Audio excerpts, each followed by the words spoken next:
Hi, I am Dr. Dures V. Tagayuna, and this is the 10th lecture for the Legal Medicine course. This topic is on the medico-legal investigation of wounds, covering what a physician should consider when called upon to examine an injured patient.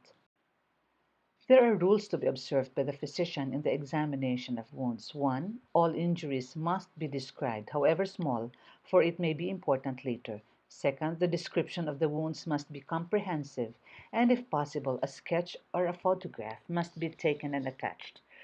3. The examination must not be influenced by any other information obtained from others in making a report or a conclusion. The outline of the medico-legal investigation of physical injuries include three items. First, the general investigation of the surroundings. This includes where the crime is committed, the witnesses, the exam of the wounding instrument, and documentation and preservation of the crime scene. The second is the examination of the wounded body. This examination is applicable to both living and dead victims. It includes the age of the wound, the weapon used, the reason for multiple wounds, and determination whether injury is accidental, suicidal, or homicidal. When the exam is applied to a living victim, you should show danger to life, permanent deformity, shock, and complications. When the exam is applied to a dead victim, we need to determine whether it is an ante or postmortem wound, mortal or non-mortal, suicidal again, accidental or homicidal wound. Finally, the examination of the wound itself, the character of the wound, the location, the depth, and the surrounding areas, and the extent of the wound, the direction, the number of wounds, and of course the conditions of the locality should be considered.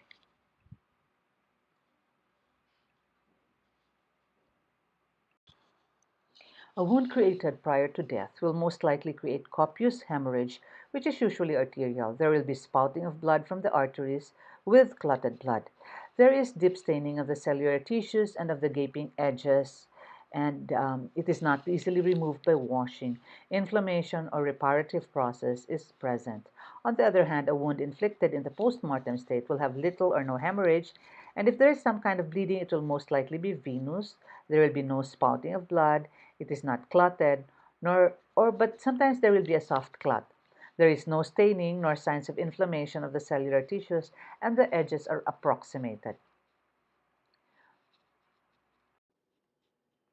Explosions may cause physical injuries. It is the sudden release of potential energy produced by a localized increase in pressure. The classifications are mechanical, when the explosion occurs when the pressure inside a container exceeds its structural strength. Electrical explosion is exemplified by lightning, and a nuclear explosion is where there is a release of significant amount of energy by fusion or fission. A chemical explosion occurs when a chemical reaction produces heat and gas at a rate faster than the surroundings can dissipate it, like gunpowder or dynamite. Death or injuries brought about by powder-propelled substances may be due to a firearm shot, and the injury is caused by the missile propelled by the explosion of the gunpowder located in the cartridge shell at the rear of the missile. Detonation of high explosives, as in grenades, bombs, and mine explosion, the explosion of the gunpowder inside the container causes fragmentation of the container or production of shrapnel. Technical definition of a firearm is that it is an instrument used for the propulsion of a projectile by the expansive forces of gases coming from the burning of gunpowder. While the legal definition includes rifles, muskets, shotguns, revolvers, pistols, and all other deadly weapons from which a bullet, ball, shot, shell, or other missiles may be discharged by means of gunpowder or other explosives. Small firearms can be classified according to its wounding power. A low-velocity firearm has a muzzle velocity of less than 1,400 feet per second, that is like a revolver, and a high-powered firearm has a muzzle velocity of more than 1,400 feet per second, or a military rifle.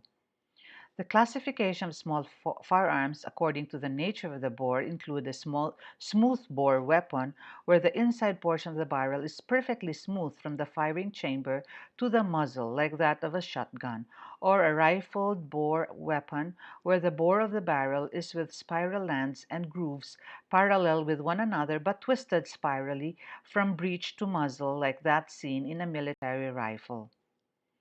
Small firearms can be classified according to the manner of firing and to the nature of the magazine. As to the manner of firing, it is fired only by a single hand, like a revolver or pistol, and it may be fired from the shoulder, like a rifle or a shotgun. As to the nature of the magazine, it is a cylindrical revolving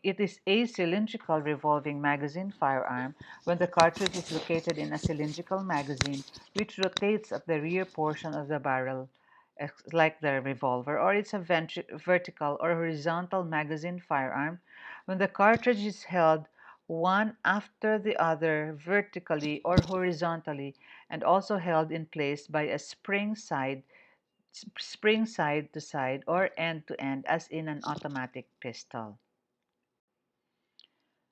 The type of small firearms with medico-legal significance are the following. A revolver is a firearm with a cylindrical magazine situated at the rear end of the barrel, capable of revolving motion and which can accommodate 5 to 6 cartridges each, of which are housed in a separate chamber. Usual muzzle velocity is about 600 feet per second. The automatic pistol, a firing weapon in which the empty shell is ejected when the cartridge is fired and a new cartridge is slipped into the breech automatically as a result of the recoil. This is a self-loading firearm with a velocity of about 1,200 feet per second. The principal parts of a cartridge or ammunition is 1. The cartridge case or the shell is a cylindrical structure with a base which houses the powder and the primer and the bullet at the tip. A primer is the compound located and sealed at the cartridge base covered by a small disc of small metal, which is usually a lead-tin alloy known as the percussion cap or primer cap. Its main function is to transform mechanical energy by the hit of the firing pin on the percussion cap to chemical energy by its rapid combustion. Gunpowder or propellant, the primary propulsive force in a cartridge, which when exploded will cause the bullet to be driven forward towards the gun muzzle. The bullet is the metallic object attached to the free end of the cylindrical tip of the cartridge case. It is responsible for the production of damage in the target. The appearance of the point of entry of the gunshot wound would depend on the caliber of the wounding weapon. The higher the caliber of the wounding bullet, the greater will be the size of the wound of entrance. Characteristics inherent to the wound of entrance, like as a general rule, it is oval or circular with inverted edges. Direction of fire. The right angle approach produces circular wound of entrance. The acute angle produces an oval wound of entrance with the contusion collar at its widest on the side of the acute angle of approach. The range is the distant fire produces the effect of the bullet alone, while in close range fire, injury is not only due to the missile, but also due to the pressure of the expanded gases, the flame, and other solid products of combustion. The kind of weapon, high-powered weapons has more destructive effect compared to low-power weapons. In exit wounds, the edges are everted, the inner tissues protruding and does not show a characteristic shape unlike the entrance wound. A short gunshot wound of exit is produced when the outstretched skin is impaled, sandwiched and crushed between the outgoing bullet and an unyielding object over the exit site, thus making the wound to be circular with an abrasion collar at its margin. The difference between an entrance wound and an exit wound is presented here. The following evidences indicate that a gunshot wound is suicidal. It is done in a closed or locked room with a weapon found in the vicinity. The gun is in contact with the body and accessible with the wounding hand. It is usually a solitary shot with a trajectory compatible with the hand used that later can be determined to have gunpowder. There's usually a suicide note and there is no signs of disturbance. A gunshot wound is homicidal when the site is not chosen. There is a distance between the assailant and the victim, and usually there are signs of struggle, and the firearm may not be around, and usually there are witnesses. An accidental gunshot is usually solitary with no special area of the body intended to be hurt. The assailant will testify to its accidental nature as well as the witnesses.